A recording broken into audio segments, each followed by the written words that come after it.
Bom dia, meninos do oitavo e nono ano da Fundação Casa 3. Tudo bem com vocês? E aí, vocês conseguiram matar pelo menos um pouquinho da saudade que vocês estavam das melhores aulas de história da vida de vocês? Porque eu não.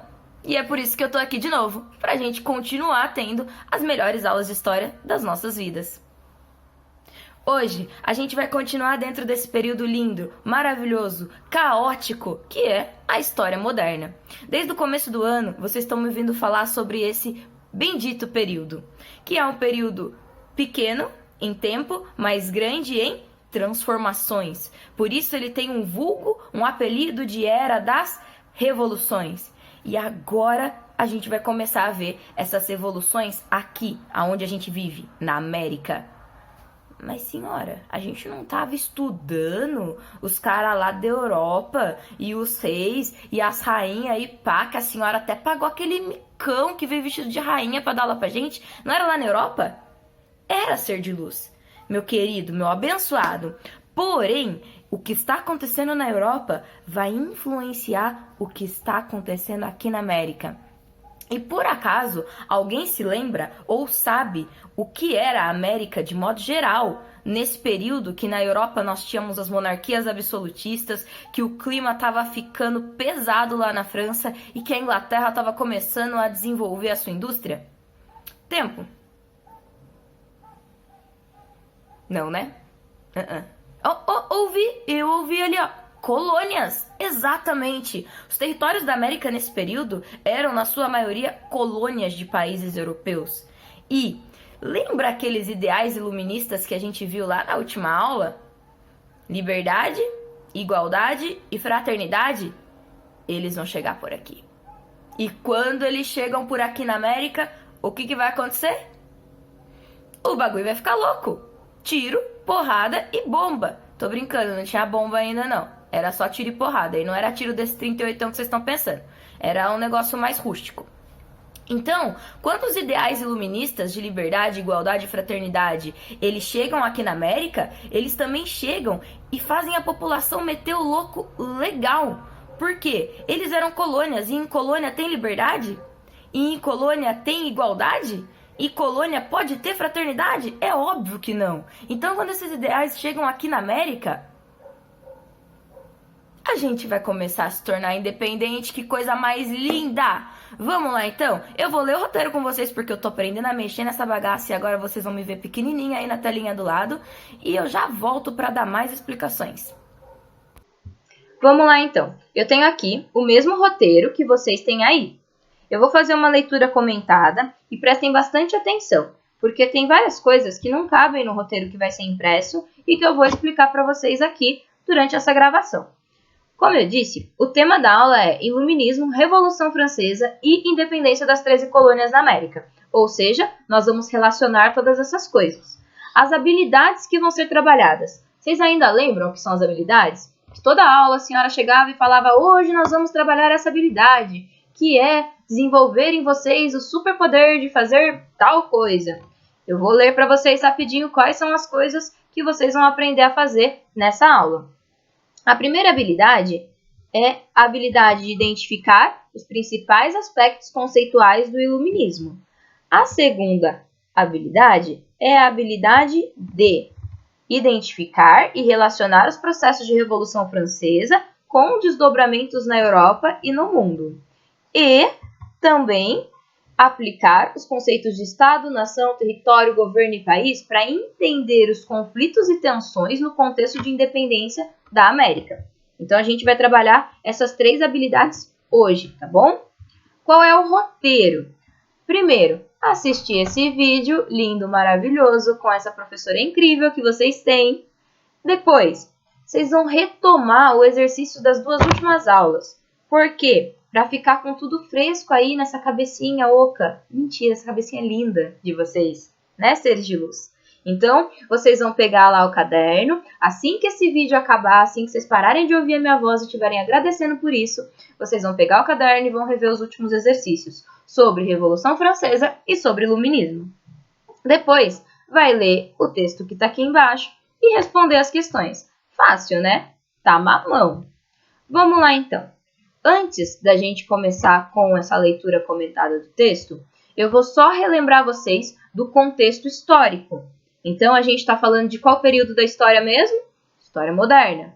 Como que as coisas estavam organizadas na história moderna? Se vocês estiverem com o caderno de vocês e vocês forem lá naquelas nossas primeiras aulas, quem estava aqui já no primeiro bimestre, vai ver que tem vários resumos desse e eu só estou repetindo de novo, porque eu tenho esperança que um dia isso preencha esses neurônios que estão aí inertes, esperando por informação, sedentos por conhecimento, tá bom? Então eu sei que eu estou repetindo algo que eu já falei na sala, mas é que pode ser que tenha algumas cabecinhas que só ainda não entrou, né?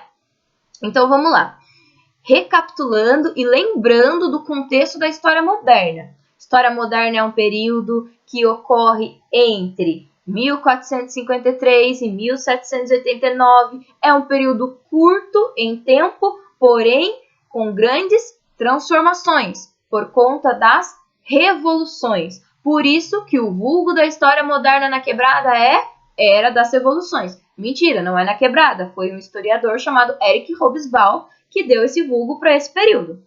E esse período é chamado de Era das Revoluções porque o bagulho ficou louco. Vocês lembram disso também? Ficou louco porque a ordem política, social, econômica, o jeito que as coisas eram naquele período foram totalmente transformadas. E foram transformadas para o quê? Para o que nós vivemos hoje. Porque nós, pessoas da história contemporânea, somos sucessores, viemos depois da história moderna. Então, todas essas transformações que nós estamos vendo, que vai marcar a história moderna, vai, obviamente, reverberar, ou seja, igual quando joga pedrinha no rio, né? Vai se espalhar até chegar na gente. Então, quando eu falo da Revolução Francesa e que a Revolução Francesa derrubou a monarquia e instaurou, ou queria instaurar, né? Porque a gente sabe que não foi exatamente isso que aconteceu logo depois. Uma república onde todos fossem iguais, tivessem direito ao voto, há uma semelhança com o que a gente vive hoje. Porque por lei, pelo menos, somos todos iguais e todos temos direito ao voto. Então, essa concepção política, no exemplo que eu estou dando, que nós temos hoje, vai se iniciar com as revoluções da história moderna. E as revoluções da história moderna, vocês que são muito espertos, já estão aí pensando que eu sei, nós estudamos que foram fundamentadas pelos ideais iluministas, obviamente. Então, eu posso dizer que no nosso dia a dia hoje, eu vivencio, pelo menos em teoria, boa parte desses ideais iluministas, tá certo? Por que eu vivencio hoje? Porque ocorreram essas transformações no período que nós estamos estudando, na história moderna, que fizeram com que eles chegassem nos dias atuais, tá bom? Então, qual era o contexto desse período chamado História Moderna, que vai de 1453 a 1789? Como estava organizada a política desse período? Eram as monarquias absolutistas, é claro que não dá para esquecer da cena ridícula da senhora Juliana entrando vestida de rainha com uma capa de chuva na sala. Essas monarquias absolutistas eram governadas pelos monarcas, e esses monarcas tinham, portanto, poder absoluto, centralizado. Não tinha a divisão que tem hoje. Como que as coisas funcionam hoje? A gente tem uma divisão política muito clara, executivo, legislativo e judiciário. Na época das monarquias absolutistas, lá no início da história moderna, não tem nada disso. Quando que isso começa a mudar, meninos? Com as revoluções. Então, é importante entender esse contexto, porque se a gente não entende como era, não faz sentido entender o que mudou, né? Então, a gente precisa ter bem claro como que as coisas funcionavam na história moderna. Beleza. Politicamente, monarquias absolutistas. Essas monarquias absolutistas tinham que tipo de economia? O mercantilismo, exatamente. E a gente sabe que a economia mercantilista, ela era uma economia marcada pela influência direta de quem? De quem? Isso, dos monarcas, dos reis e das rainhas, porque se eles tinham poder centralizado, eles também tinham poder direto sobre a economia. Agora, vamos lembrar lá da última aula. A gente viu que os ideais iluministas eram liberdade, igualdade e fraternidade. Essas três coisas, liberdade, igualdade e fraternidade, combinam com as monarquias absolutistas quando os filósofos iluministas eles veem e criam, digamos assim, porque eles não criam na verdade, eles estudam e compreendem esses conceitos, que a sociedade deveria ser igual, livre e fraterna. Como que isso vai chegar numa sociedade onde as pessoas vivem sob o poder absoluto de reis, que a economia é controlada por reis e pior, que a sociedade é estratificada, exercício lá das últimas aulas, da penúltima aula. Essa sociedade do antigo regime, ela estava dividida em 3 estados, 3 classes distintas. Você nascia, o que você ia ser para sempre, não tinha mobilidade, não tinha possibilidade de você nascer pobre e ficar rico, e nem o contrário. Lembra que a gente falou disso na sala?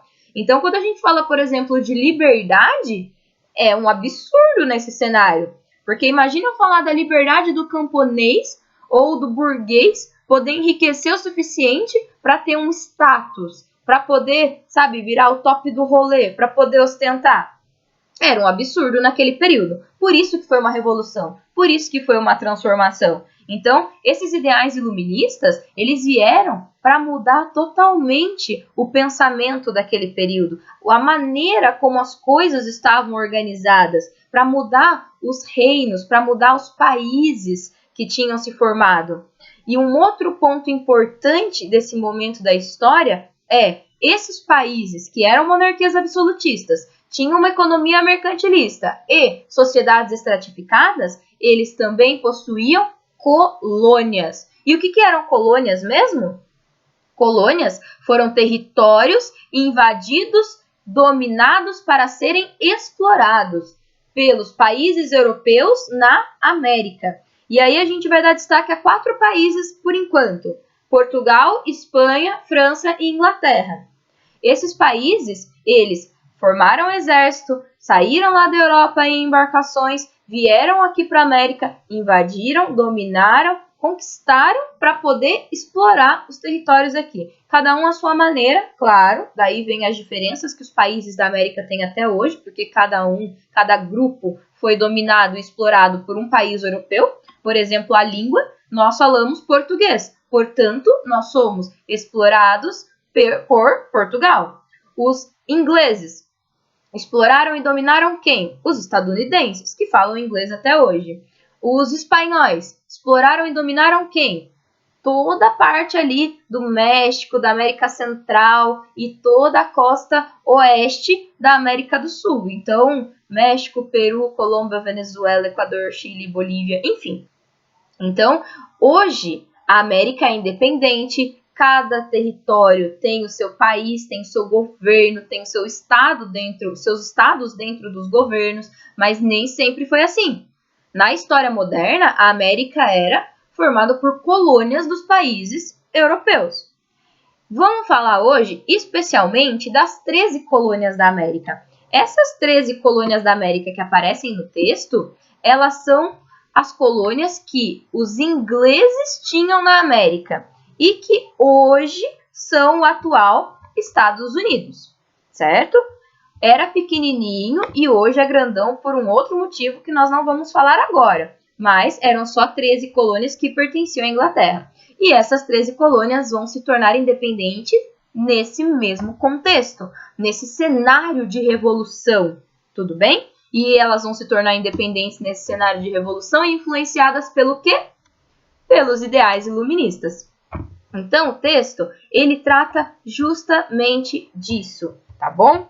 Vocês vão ler o texto com muito carinho, com muita atenção. Eu tentei fazer algumas adaptações nesse texto, principalmente na linguagem, para ficar uma leitura mais fácil, mas ainda assim, eu precisei colocar um glossário aqui embaixo, olha. Tá vendo? Tem 3 expressões, palavrinhas aqui, que eu imaginei que seria importante deixar registrado o que é. Se vocês tiverem mais dúvidas com relação a alguma palavra ou a compreensão do texto, primeiro, busca no dicionário. Segundo, tenta trocar com seus colegas, vê se algum deles já entendeu. Se nenhuma dessas 2 coisas funcionar, vocês podem pedir ajuda para o educador que está acompanhando vocês na realização da atividade, tá bom?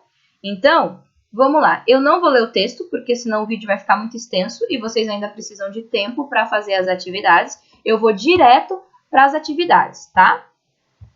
Então, atividade. Primeiro, vocês vão construir uma linha do tempo. Só que não é aquela linha do tempo que a senhora Juliana também faz toda a aula. Não é a linha do tempo da história da humanidade para vocês acharem a história moderna. Porque isso aí vocês já sabem, não é? É uma outra linha do tempo que vocês vão fazer. É a linha do tempo desse período do Iluminismo, da Revolução Francesa e da independência das 13 colônias. Para quê? Para vocês conseguirem observar na linha do tempo o que acontece quando. O que vem antes, o que vem depois, o que está ao mesmo tempo, tá bom? Segundo, a partir da análise dessa linha do tempo, vocês vão responder esses verdadeiro ou falso aqui. E aí, eu não vou nem ler os verdadeiro ou falso, porque vocês sabem que eu não me aguento e dou resposta. Então, fica a critério de vocês. Vocês conseguem ler e responder isso, ó, facinho. Terceira, qual o elo, o que liga os movimentos revolucionários pela independência nas 13 colônias da América? Olha a senhora deixando a América com letra maiúscula. Pronto. Que liga o movimento de independência nas 13 colônias e a Revolução Francesa. E vai explicar, porque vocês sabem que aqui é trabalho, né, meu filho? Não tem esse negócio de eu acho, é ou não é, sim ou não. Tem que ter ideia para trocar, né? Então, quarta. De acordo com os documentos históricos apresentados no texto, vocês vão ver que aqui em cima, ó, tem 2 trechos de documentos históricos. Esse aqui, que é da Declaração da Independência dos Estados Unidos, e esse aqui, que é da Declaração dos Direitos do Homem e do Cidadão, que inclusive nós já vimos um outro trecho dele numa outra atividade.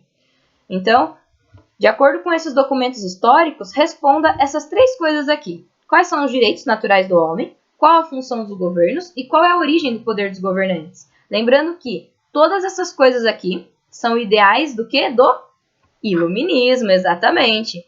Quinta, para os iluministas, as instituições políticas têm origem humana e devem ser moldadas de acordo com os interesses daqueles que são controlados por ela. Tradução. De onde vem o poder da política? Dos cidadãos, dos seres humanos, ou seja, da gente que vai lá e vota, tá bom? Então, essas instituições políticas, elas têm que ser moldadas de acordo com o interesse de quem? É de acordo do interesse com o cara que ganhou a eleição? Não, é de acordo com o interesse do povo, porque ele ganhou a eleição porque o povo colocou ele lá. Não é a senhora Juliana que está falando, são os filósofos iluministas. Não estou incitando nenhuma revolta política, eu só estou ensinando essa parte do conteúdo. Continuando. Então, tendo isso em vista, qual é esse ideal iluminista? Você acredita que a política no Brasil atualmente tem influências iluministas? Será? Ou não? Justifique, né? Aquilo que eu sempre falo, tem que ter ideia para trocar, não é falar só sim ou não. Porque a gente está aqui para ter as melhores aulas de história das nossas vidas. E a gente não aceita nada menos do que o melhor de vocês também. Então é isso, meninos. Eu espero que vocês tenham fritado bastante o cérebro de vocês. Eu tô, como eu já disse, com muita saudade de vocês, com saudade de sentir o cheiro desse cérebro fritando, com saudade de ver vocês muito bravos comigo, porque eu estou fazendo vocês pensarem, e eu espero que mesmo longe eu esteja conseguindo fazer isso, tá bom? Tenham um bom dia, boa aula, boa sorte, fiquem calmos, isso vai passar, vai ficar tudo bem.